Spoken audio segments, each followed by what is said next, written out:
नमस्ते। हमारी जो दशा सीरीज़ के ऊपर वीडियोस चल रहे हैं उसमें आज हम लोग बात करने वाले हैं सूर्य महादशा के बारे में। देखिए, जो सूर्य महादशा होती है इसको विंशोत्तरी दशा स्कीम में सिर्फ 6 वर्ष दिए गए हैं और ये काफ़ी इम्पॉर्टेंट दशा मानी गई है जिन लोगों को भी ये दशा मिलती है।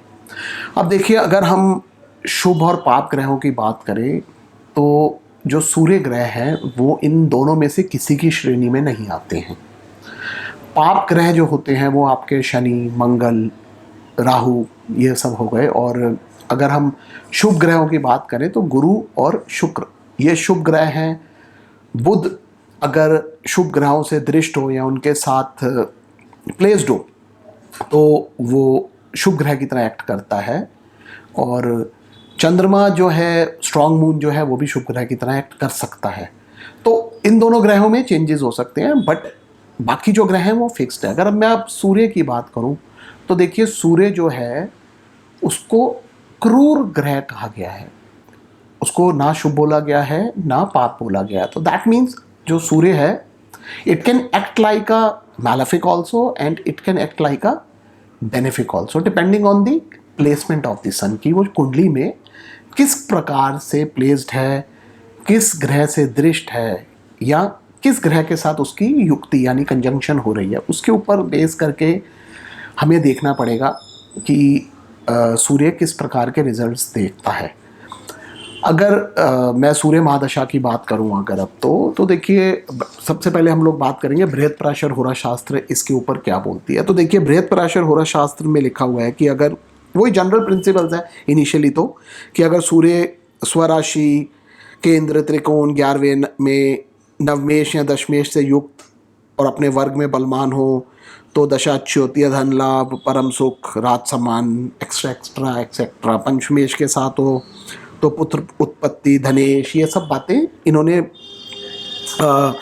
दी हुई हैं इसके अंदर, जो वही जो हम लोग जनरल प्रिंसिपल्स की हमेशा बात करते हैं उसके ऊपर बेस है। तो देखिए, एक और बात यहाँ मैं बोलना चाहूँगा कि अगर आप मेरे वीडियोस देखते हैं दशा पे तो आपको सारे के सारे वीडियोस देखने पड़ेंगे। उसकी एक वजह है, मैं जब भी कोई वीडियो बनाता हूँ अपनी मेमोरी, अपने एक्सपीरियंसेस उस प्लैनेट से रिलेटेड जो हैं उनको शेयर करता हूँ। तो हो सकता है कि मैं किसी दशा का कोई प्रिंसिपल यानी जो किस सब दशाओं पे अप्लाई होगा वो किसी एक वीडियो में बोल दूं जो दूसरे वीडियोस में मैं ना शेयर करूं, बिकॉज उस समय हो सकता है मेरी मेमोरी में वो प्रिंसिपल ना आए। तो अब देखिए, जैसे मैंने आपको बताया कि बृहत्पराशर होरा शास्त्र जो है वो जनरल बातें कर रही है कि वही जो हमारे बेसिक प्रिंसिपल्स हैं जो हमने केतु के और शुक्र की महादशा में डिस्कस ऑलरेडी किए हुए हैं पीएससी के बारे में, कि त्रिकोण के साथ प्लेस्ड होगा, केंद्र के साथ प्लेस्ड होगा तो राजयोग बन रहा है या धन योग बन रहा है, उस बेस पे रिजल्ट्स आपको मिल जाएंगे। तो वो तो आप अपने आप भी देख के निकाल सकते हैं कि क्या प्लेसमेंट है, क्या पोजीशन है प्लैनेट की।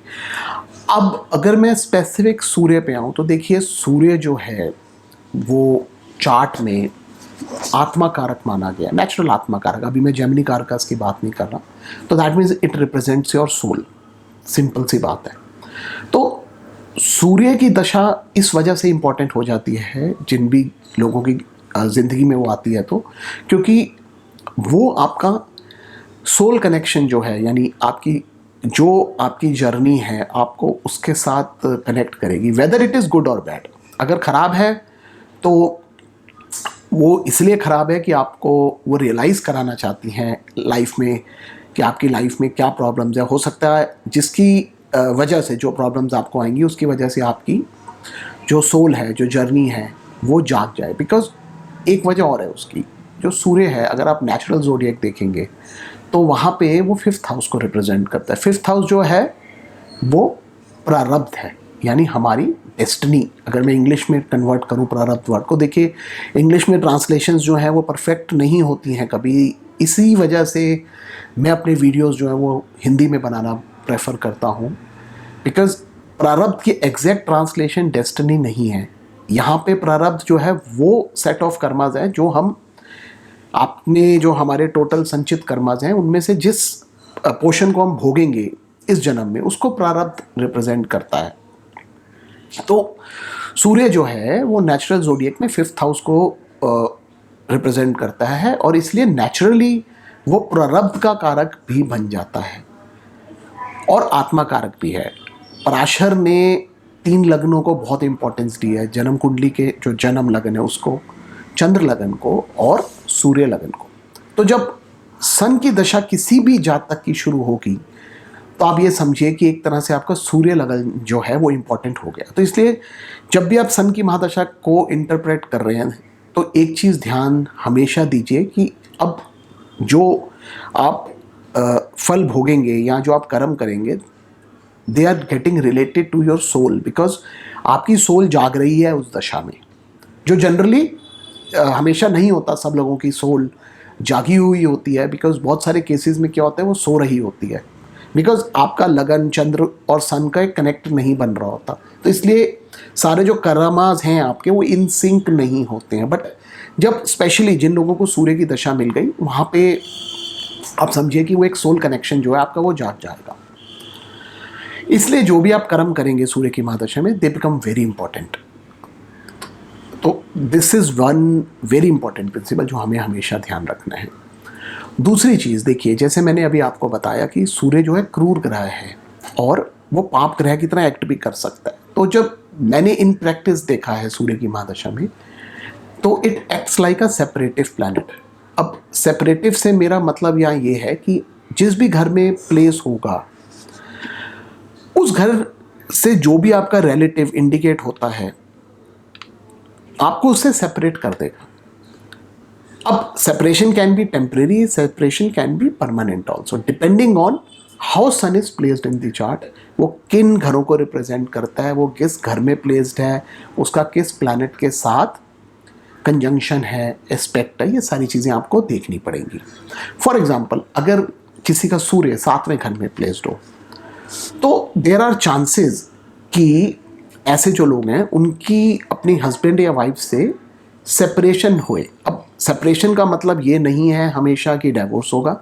सेपरेशन कैन बी टेम्परेरी, हो सकता है जॉब की वजह से दोनों को अलग रहना पड़े, या आज के टाइम में तो ये सिनेरियो भी है कि हस्बैंड जो है उसके हफ्ते में 5 दिन नाइट ड्यूटी होती है और वाइफ जो है वो डे में वर्किंग होती है। तो बहुत बारी ऐसे होता है, मैंने केसेस भी देखे हैं कि 5 दिन लोग नहीं मिल पाते, they are only together for the weekend. ऐसे ऐसे केसेस भी आपको आजकल मॉडर्न कंटेक्स्ट में मिल जाएंगे। तो अब मीनिंग को आपको हमेशा मॉडर्न वे में देखना है, तो इस तरह की चीज़ें भी आपको देखने में मिल जाएंगी जब सन 7th में प्लेस्ड होगा। तो हमेशा ध्यान रखिए कि वो सेपरेटिव इफेक्ट ज़रूर देगा जिस भी घर में प्लेस्ड होगा उसके रिलेशन के केस में। सिमिलरली मैंने देखा है किसी के 5th में प्लेस्ड हो तो दशा आई सूर्य की, तो हो सकता है बच्चे से अलग होना पड़े। बच्चा हो सकता है आजकल जैसे होता है बाहर पढ़ने चले जाते हैं, तो आपको उस तरह से सेपरेशन भी फेस करनी पड़ सकती है।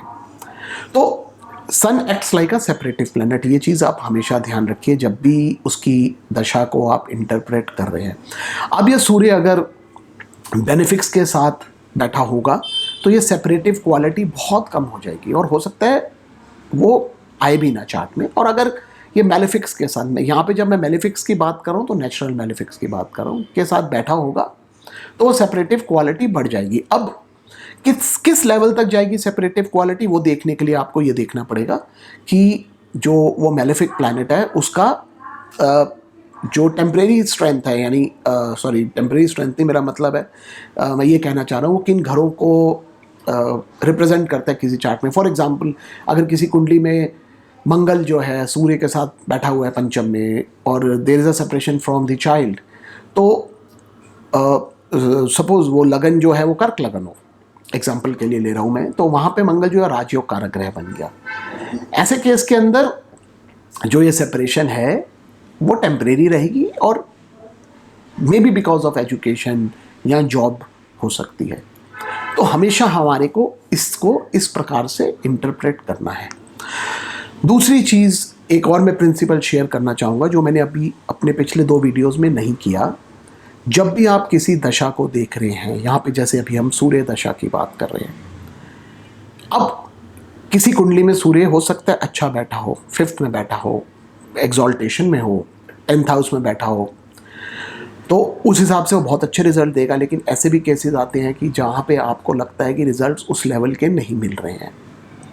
तो एक प्रिंसिपल है, वो ये प्रिंसिपल है कि आप जब भी किसी ग्रह की दशा देख रहे हैं तो उस ग्रह की जो राशि है, यानी वो जिस राशि को रिप्रेजेंट करता है, जैसे सन जो है वो सिंह राशि को रिप्रेजेंट करता है, आपको सिंह राशि को देखना पड़ेगा कि सिंह राशि में कौन से प्लैनेट्स प्लेस्ड हैं और वो किन प्लैनेट से दृष्ट है। अगर सिंह राशि पीड़ित है तो सूर्य जो है वो अपने 100% रिजल्ट्स नहीं दे पाएगा, चाहे वो एक्सॉल्टेशन में हो, मून साइन में हो, राजयोग बना रहा हो। तो आपको राजयोग तो ज़रूर मिलेगा लेकिन 100% नहीं मिल पाएगा। अब देखिए, सन जो है वो एक रॉयल प्लैनेट भी माना गया है। तो हमेशा सन की दशा में जातक जो है उसको, अगर सन अच्छा बैठा हो तो उसको पोजीशन अच्छी मिलती है लाइफ में।